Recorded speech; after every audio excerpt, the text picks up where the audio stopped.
নড়ানড়ি করছে, ছটফট করছে, শেষ নিঃশ্বাস হয়তো বের হয়ে যাচ্ছে। ছটফট করছে, ছটফট করছে, শেষ নিঃশ্বাসটা বের হয়ে যাচ্ছে মনে হয়।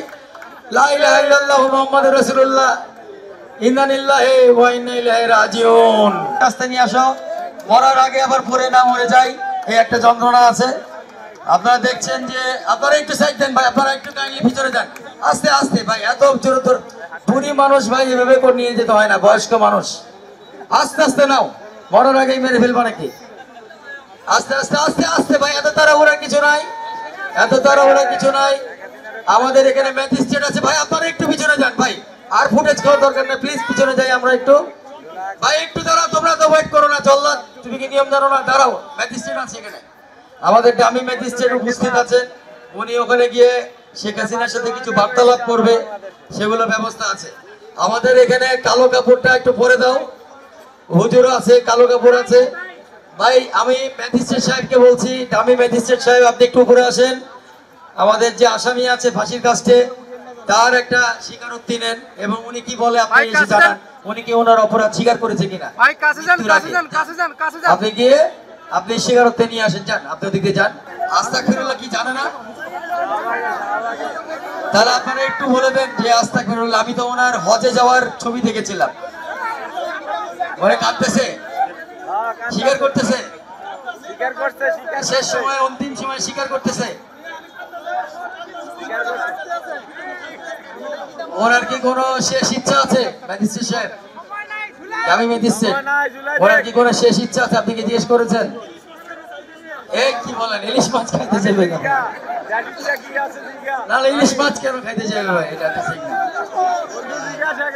না, না না না, এরকম হওয়ার কথা না। কিছু রেডি আছে যেটা আল্লাহ নিজে দিবে। আপনারা কালো কাপড়টা, ওনার মুখের কালো কাপড়টা জল্লাদের কাছে হ্যান্ড ওভার করার জন্য আমি অনুরোধ করব। কালো কাপড়টা তাকে পরিয়ে দেওয়া হোক। মোদির সাথে দেখা করার সুযোগ দেওয়া হোক, ওনার একমাত্র স্বামী হচ্ছে মোদি, মোদির সাথে দেখা করার সুযোগ দেওয়া হোক। এই মুহূর্তে আসলে সেই উপায় নাই, কারণ একদম ফাঁসির মানে কাছে আছে, দড়ির খুব কাছে আছে। আমরা দেখতে পাচ্ছি কালো কাপড় দিয়ে তার মুখ ঢেকে দেওয়া হচ্ছে। আমার নিজেরও খুব খারাপ লাগছে ব্যাপারটা আসলে। আস্তে আস্তে, তোমাদের এত তাড়াহুড়া কেন ভাই বুঝলাম না। কাপড়টা বাঁধো, কালো কাপড়টা বাঁধো। অনেক কলমা পড়েছে, আলহামদুলিল্লাহ। আল্লাহ আমাদের যা শাস্তি দিচ্ছি আল্লাহ ওনাকে ক্ষমা করে দিক। জমটুপি পরানো হচ্ছে, আপনারা দেখছেন। খুবই আপনাদের যারা আওয়ামী লীগের লোকজন আছে হয়তো খুব হৃদয় বিদারক লাগছে আপনাদের কাছে। এইভাবেই কিন্তু ফাঁসি দেওয়া হবে। আমি বাংলাদেশ সরকারকে একটা সাহস দিয়ে যাচ্ছি, আমরা মৌলিক বাংলা এবং জনসাধারণ মিলে, যে তারা যেন এইভাবে করেই ফাঁসিটা কার্যকর করে। এবং দেখছেন আস্তে আস্তে সেই ফাঁসির দড়িটা কিভাবে তার গলার মধ্যে ঢুকে যাচ্ছে, মাথার মধ্যে দিয়ে প্রবেশ করানো হচ্ছে এবং টাইট করে দেওয়া হচ্ছে। আর তোমার কিন্তু ছেড়ে দেওয়ার আগে এই এখান থেকে কিন্তু এই যে ম্যাজিস্ট্রেটের দিকে খেয়াল করো, এই যে এই রুমাল ম্যাজিস্ট্রেট যখন ফেলবে ঠিক সেই মুহূর্তে কিন্তু তোমাকে ছাড়তে হবে দড়িটা। ম্যাজিস্ট্রেট আর একটু সামনে যাক, আমি একটু ঘড়িটা দেখি, আমার 1 মিনিটের মধ্যে আমি এই সাদা কিছু ইন্ডিয়াতে গিয়ে বহুত গালাগালি হবে, বহুত মানে আমার বাপ মা তুলে, বউ বাচ্চা তুলে দেওয়া হবে। কোনো সমস্যা নাই, তোমাদের ভুল ভাঙবে, তোমাদের নেত্রী আর কোনোদিন ফিরবে না, নেত্রী ক্ষমতাতেও ফিরবে না, কিছুতেই ফিরবে না। তোমরা ফিরে আসো, তোমরা বাংলাদেশে ফিরে আসো, তোমরা বাংলাদেশের ভালো মানুষের দিকে ফিরে আসো।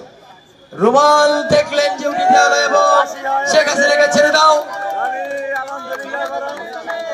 শেখ হাসিনাকে ফাঁসি দেওয়া হলো। নড়ানড়ি করছে, ছটফট করছে, শেষ নিঃশ্বাস হয়তো বের হয়ে যাচ্ছে। ছটফট করছে, ছটফট করছে, শেষ নিঃশ্বাসটা বের হয়ে যাচ্ছে মনে হয়। লা ইলাহা ইল্লাল্লাহু মুহাম্মাদুর রাসূলুল্লাহ, ইন্না লিল্লাহি ওয়া ইন্না ইলাইহি রাজিউন। আমরা সবাই ইন্না লিল্লাহি ওয়া ইন্না ইলাইহি রাজিউন পড়ি, কারণ সে চলে গেছে, যে চলে গেছে তার উপরে রাগ রাখতে হয় না।